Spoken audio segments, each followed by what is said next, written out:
السلام عليكم كسر دباب جنالك أيوب كسر ما أنت وحر وفيديوغان إنان كوغو توسو أريما كسابسان فيسبوغا مادام أنك هذا يمالوهان أن صوريغي فيديوال بدن أو كسابسان فيسبوغا waxaa laysoo weydiiyey su-aal ku saabsan facebooka haddaba waxaa rabaa halkan inaan uga jawaabo asxaabta ku xiran janalka ayuub koster su-aal walba aada isoo weydiisiin waan ka jawaabi doonaa insha allah su-aashu waxay ahayd sida loo qariyaa friendiska facebookaga marka fideoga aada iyo aad ayuu xiise u leeyahay fadlan dhammayso fideoga asxaabtaadan la wadaag janalkana subscribe sar bal aan hore u galno baraatikada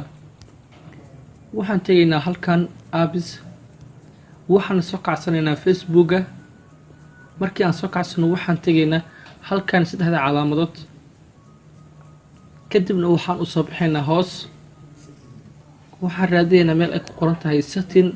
and privacy waan furaynaa markii aan furno waxaan kasii tegaynaa meeshaan ay ku qoran tahay setting kadibna hoos ayaan usoo bixaynaa waxaan tegaynaa meeshaan ay ku qoran tahay privacy setting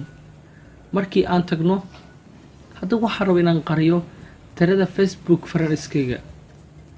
hoos ayaan usoo bixaynaa waxaan imaanaynaa halkan ay ku qoran tahay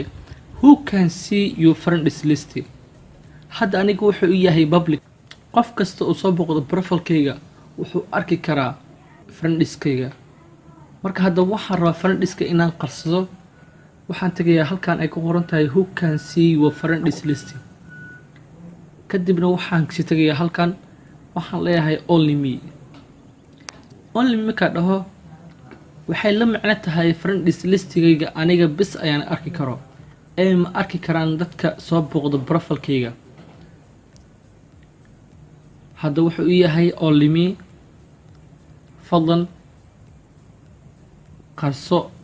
friendiskaaga facebooka fideoga aada daawatana aada iyo aad ayaad u mahadsan tahay wacalaykum salaam